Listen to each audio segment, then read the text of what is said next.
시청자 여러분 안녕하십니까? 폴리티코 정치연구소입니다. 저는 신유철입니다. 자, 이 시간에 여러분들과 얘기 나눠볼 것은 김정은입니다. 김정은 27일에 말이죠. 전승절 기념 열병식이 이제 북한에서 열었습니다. 북한의 그 열병식을 지켜보는 사람들을 주석단 이렇게 부르는데 여기에 중국과 러시아 대표가 나란히 서 있는 게 카메라에 잡혔고, 김정은이 집권한 뒤로는 처음이랍니다. 애초에 러시아랑 중국이 이렇게 같은 자리에 잘 안 서는데 이번에는 이제 전략적으로 모였겠죠. 그러니까 여기에는 러시아의 국방장관, 그리고 중국의 전국인민대표회의 상무위원회 부위원장, 뭐 이렇게 해서 주석단에 자리를 했는데, 이게 여기서 좀 묘한 의미들이 좀 있습니다. 일단 북한은 한국과 미국을 향해서 우리의 무력 행사가 미국과 대한민국의 방위권 범위를 초월할 것이다. 그러니까 너네 군사력보다 우리가 더 나아. 뭐 이런 얘기를 하는 겁니다. 그런 얘기를 굳이 중국 사람과 러시아 사람이 서 있는 그 앞에서 그런 얘기를 하는 거죠. 뭐 허세 떠는 거죠.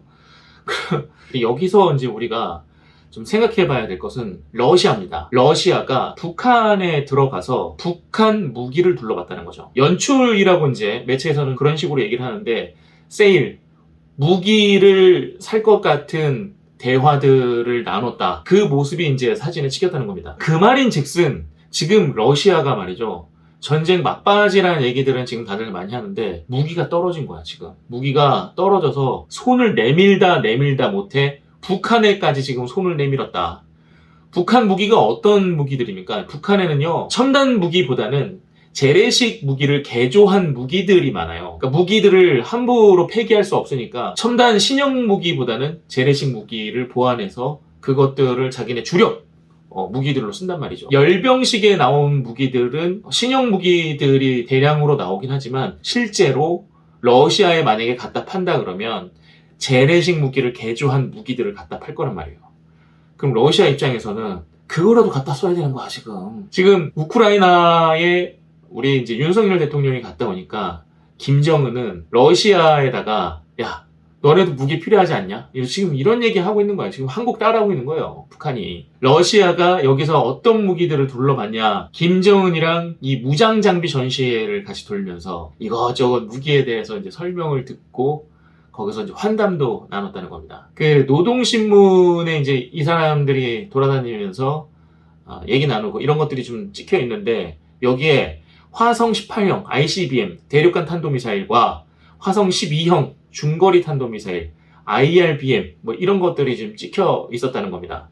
그러니까 대형 무인기도 최소 2대 정도 등장하고, 그러니까 그동안 북한에서 알려지지 않았던 무기들이 무장장비 전시회에 등장한 겁니다. 이 전시회에 등장했다는 것은 상용화됐다기보다는 퍼포먼스죠. 퍼포먼스 보여주기 위한 시제품들이 나와 있을 확률도 많이 높고요. 그 말은 다시 말하면 또 가짜 무기에 대한 얘기도 있을 겁니다. 지금 현재 알려진, 북한에 관해서 알려진 북한 무기의 추측 무기들은 재래식 무기를 개조한 것들이고, 최신 무기들을 갖다 팔면 북한 전력에 문제가 생기기 때문에 북한은 러시아와 최대한 협의를 하지 않겠나 생각이 듭니다. 지금 이게 지금 러시아가 생각보다 많이 지금 무기를 갖다 썼나 보다.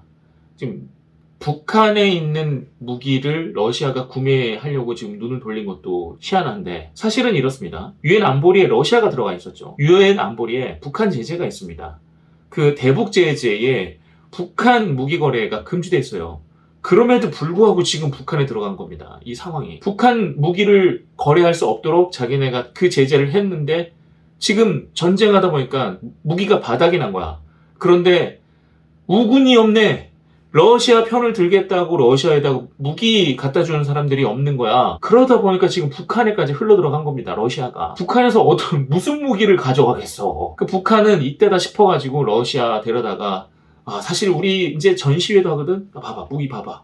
막 이런 얘기 저런 얘기 하면서 무기 갖다 팔겠죠. 북한은 북한과 중국과 러시아가 지금 원팀처럼 구성되어 있다는 것을 과시하고 싶을 거예요. 지금 전승절을 맞아서 과시하고 싶을 거야.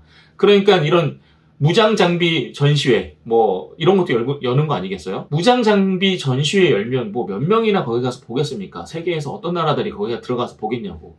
그냥 이 전승절 행사에 중국과 러시아 사람들이 오니까 그 사람한테 보여주기 위해서 퍼포먼스를 여는 거야. 특히 러시아에서 지금 무기를 살 가능성이 아주 높으니까 러시아한테 샤바샤바 하는 거죠. 근데 쉬운 일이 아니죠. 북한에 무기 거래를 한다는 게 쉬운 일이 아닙니다. 그럼에도 불구하고 러시아가 그거 모르고 갔겠습니까? 사진 찍히는 거 모르고 갔겠어요?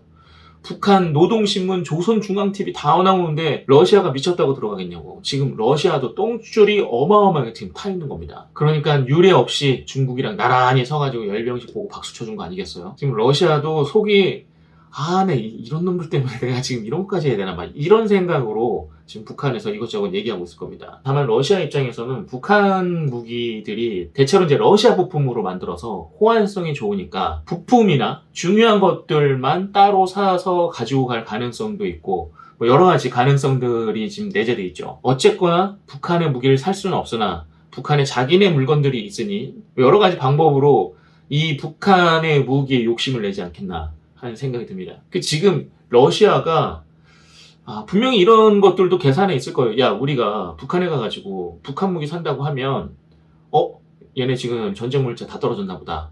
전 세계에서 분명히 알 텐데 그럼에도 불구하고 지금 갔다는 것은 그 정도로 절실하다. 지금 러시아도 똥줄이 탔고 북한은 아이고나 신났다. 북한은 아이고나 신났다. 그 겸사겸사해서 중국 너희들도 좀 같이 와가지고 이거 좀 보고 해. 대한민국이 미국과 우크라이나 그 연합체계에 몸을 실으니까 지금 북한도 지금 덩달아서 야, 우리도 지금 뭔가 위력을 보여줘야 되는데 이게 지금 될 만한 데가 러시아밖에 없네. 야, 러시아라도 좀 불러가지고 뭔가 좀 해보자. 지금 이런 상황입니다. 거기에다 대고 대륙간 탄도미사일, 중거리 탄도미사일 이런 거 보여줬다고 하는데 그게 얼마나 되겠습니까? 북한은 한계가 있어요. 지금 사실 우리가 북한에 퍼주기만 안 했어도 이렇게까지 진도가 나가진 않았을 텐데 하여간 어느 정도 진도는 나가긴 했으나 북한은 한계가 있다. 이 시간 한 줄 평으로 마무리하도록 하겠습니다. 김정은 그래봐야 북한산이요. 여기까지입니다. 고맙습니다.